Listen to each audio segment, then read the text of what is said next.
देख रहे हैं NIU न्यूज इंडिया अपडेट।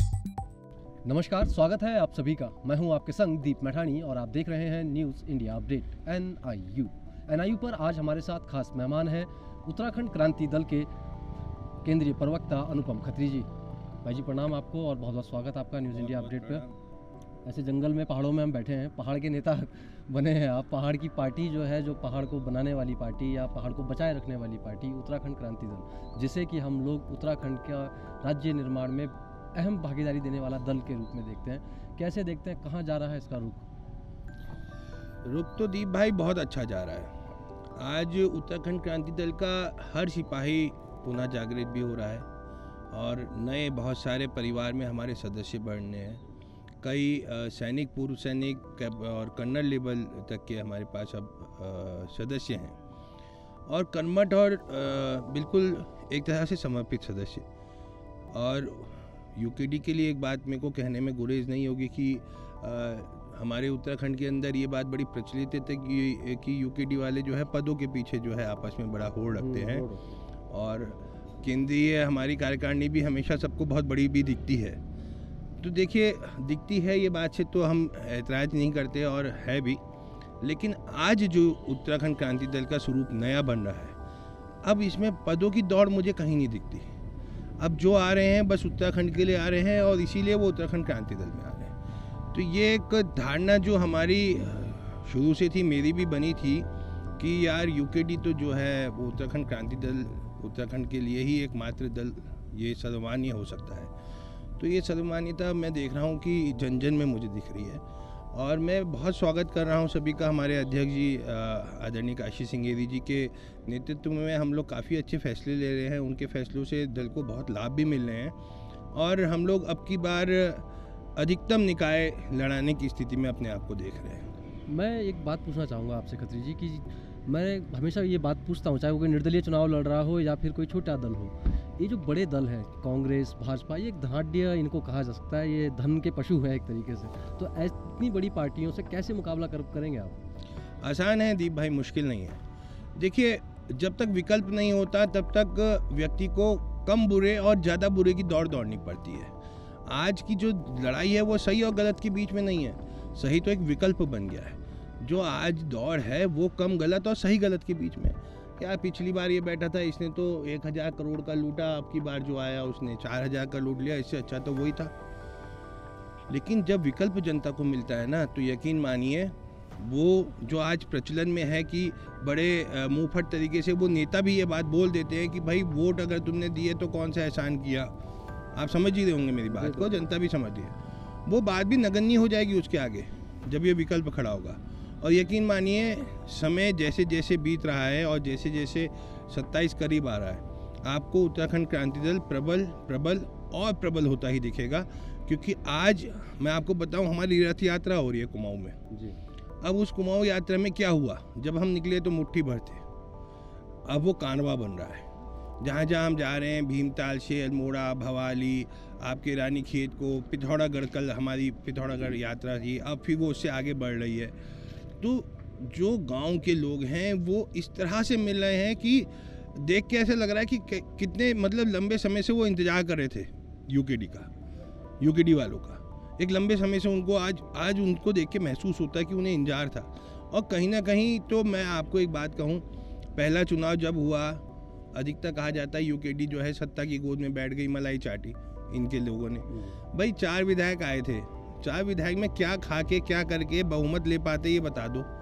बहुमत के आसपास भी आए होते तो लेकिन खत्री जी देखिए, जनता की शिकायत भी जायज है। मैं जनता के साथ ही हूँ, जनता के बीच से ही आया हूँ। नहीं कह रहा हूँ, मैं भी जनता के बीच से। अगर 4 आए थे तो उसको थोड़ा बढ़ाना था ना आगे। दीप भाई, मैं भी जनता के बीच से आया हूँ ना, आपकी तरह मैं भी कर्मी रहा हूँ, आप तो जानते हैं। बढ़ाना चाहिए था, लेकिन वो बढ़ाना किन्होंने चाहिए? कोई इम्पोर्ट होके आएंगे लोग यहाँ पे, कोई जापान, चाइना, अमेरिका का आदमी लेंगे हम?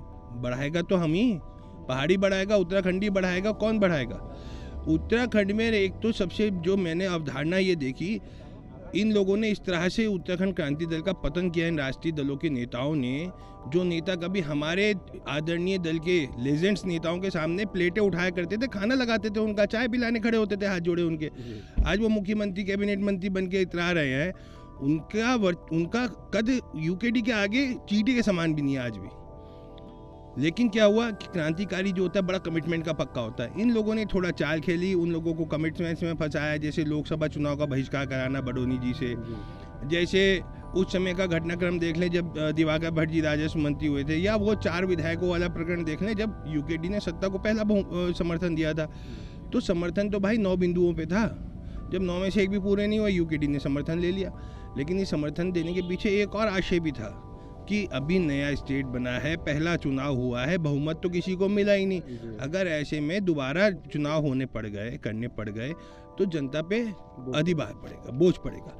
ऐसा सोच के हमारे सीनियर लीडरशिप ने उस समय पे ये कदम उठाया कि भाई हम ये 9 मांगों के साथ समर्थन दे देते हैं। यार कोई बात नहीं, ये लोग भी तो हमारे उत्तराखंडी लोग हैं, चाहे भाजपा से बने चाहे कांग्रेस से बने हैं तो यहीं के। लेकिन जब उनके साथ छल हुआ, धोखा हुआ, उन्होंने उसको छोड़ा, फिर दूसरे ने पकड़ लिया। लेकिन यूकेडी में देखिए दोस्त होता क्या है, एक होती है क्रांति नीति, एक होती है चुनावी नीति। तो उसमें प्रिपेयर जिस तरह होना था, उसमें अगर हमारी वो शीर्ष जो अपनी जवानी में हमें पृथक राज दे गए, अगर वो सत्ता में लाने का कुब्बत नहीं कर पाए तो इसकी जिम्मेदारी आपको मुझको नेक्स्ट जनरेशन को आती है ना। तो अब नेक्स्ट जनरेशन आ रही है और हमारे अध्यक्ष जी सारी नेक्स्ट जनरेशन को खुले हाथों से स्वागत करके जोड़ रहे हैं। तो अब हम ये मान के चलें कि जो अभी निकाय चुनाव आ रहे हैं, उन निकाय चुनाव में आप हर विधानसभा से पूरा दम दिखाएंगे, हम पूरा दम दिखाएंगे। इतना तो यकीन बनाइए कि पूरे उत्तराखंड की कोई विधानसभा नहीं छूटेगी जहाँ से हमारा पार्षद खड़ा ना हो। आंकड़ा हम क्या कहाँ कितना पूरा करें, लेकिन अकाउंट सब जगह खोलेंगे। संगठन में गुटबाजी भी ऐसा महसूस हो रहा है कि गुटबाजी चल रही है, कुछ लोगों को बाहर कर दिया गया है। बड़े पुराने लोग थे, क्रांतिकारी टाइप के लोग थे, उन लोगों को बाहर कर दिया और आप नए लोग जो आए हैं अभी कुछ दिनों पूर्व, आप लोग जम गए हैं शीर्ष पदों में। ऐसा कैसे चल रहा है ये? देखिए, इसके लिए थोड़ा सा हमें इतिहास की तरफ जाना पड़ेगा, हमारे पूर्व की तरफ। जैसे अभी मैंने आपको बताया कि भाई 4 विधायक आए थे, उन्होंने समर्थन क्यों दिया? क्योंकि जनता पे बोझ पड़ जाता दोबारा चुनाव का। लेकिन मैसेज क्या गया? मैसेज ये गया कि ये बैठ गए गोद में, सत्ता की गोद में, इन्होंने अपना माल बट्टा बना लिया। अब उसके बाद इसी तरह ये मैसेज एक बन गया। देखिए, कम्युनिकेशन गैप जहाँ भी होगा ना, वहाँ इस तरह की भ्रामकताएँ आएंगी। जो 2 आप जिनका इशारा कर रहे हैं, 2 शीर्ष नेताओं का हमारे यहाँ के, उनकी क्वालिटी वाकई मैं भी मानता हूँ। प्रमिला जी को जब मैंने देखा है अपने सामने, हमेशा एक प्रखर वक्ता है, निडर है, तेज है, जनता के लिए जुड़ने को 24 घंटे खड़ी है। लेकिन कहीं ना कहीं जो संगठन की रीति नीति है, संगठन की विचारधारा है, या संगठन के प्रति समर्पण भाव है, उसमें कहीं शीर्ष नेतृत्व को कमी दिखी, जिस पे उनसे चर्चा की गई या जेपी उपाध्याय जी से कोशिश की गई। जब वो कोशिशें नाकामयाब हुई, और जैसा मैंने आपको बताया कि आपका और जनता का हमेशा एक सवाल रहता है कि यूकेडी सामने क्यों नहीं आ रहा, बढ़ क्यों नहीं रहा। तो देखिए, बढ़ने के लिए कठोर निर्णय भी लेने पड़ते हैं। तो जब ये लगा कि अब कोई ऑप्शन नहीं बचा, तब अध्यक्ष जी ने उस कठोर निर्णय को लिया। उसके बावजूद भी 21 दिन का और समय दिया। अब आप कितने भी, आज मैं कितना भी प्रखर वक्ता सही या मैं बोल रहा हूँ, पर पार्टी की जो अनुशासनता है, पार्टी की जो विचारधारा है, पार्टी के साथ जो समर्पण होना चाहिए, क्योंकि अनुपम खत्री की पहचान यूकेडी है, यूकेडी की पहचान थोड़ा ना अनुपम खत्री। पहले एक आरोप लगा करता था कि जो यूकेडी का शीर्ष नेतृत्व है वो कार्यकर्ताओं की नहीं सुनता है। इस पर आपका क्या कहना है? अब कैसी स्थिति है? मुझे तो नहीं लगता बॉस इस समय ऐसी कोई स्थिति है। इस समय की स्थिति में तो ऑलमोस्ट हर कार्यकर्ता के पास अध्यक्ष जी तक का नंबर है, उपाध्यक्ष का नंबर है, और सीनियर लॉबी में, कोर टीम में, और विचार हमारे जो वो सलाहकार समिति के लोग हैं, वो एक एक कार्यकर्ता के साथ जुड़े 24 घंटे चल रहे हैं, बातें कर रहे हैं। आज हमारे पास स्थिति है कि पद किसी के पास कोई सा भी हो, लेकिन वो सारे काम कर रहा है, वो सब जगह अपना सहयोग दे रहा है। और ऐसे में अगर अब कोई विरोध की बातें आती हैं, तो आप ये समझ लीजिए, ये पूर्व में ही मैं कह दे रहा हूँ कि वो फिर वो बातें होंगी जो उसकी प्रगति से कहीं ना कहीं आहत हो रही होंगी, या वो फैलाए हुए वो एजेंट्स होंगे भाजपा कांग्रेस के जो यूकेडी के अंदर बैठे हुए हैं। मुझे कहने में गुरेज नहीं, भारतीय जनता पार्टी ने अपने कई एजेंट हमारे यूकेडी के अंदर यूकेडी वाले बना के घुसा रखे हैं। अच्छा। जो इस तरह की प्रपंच को हमेशा खेलते हैं। 2-1 से तो मेरा आमना भी हो गया। जब मीटिंग्स के दौर में हम बैठे तो मैं बातों से पकड़ गया, और जब मैंने जानकारी ली, मैंने कहा भाई ये आदमी ऐसे क्यों बोल रहा है, तो पता चला वो तो भाजपा का है।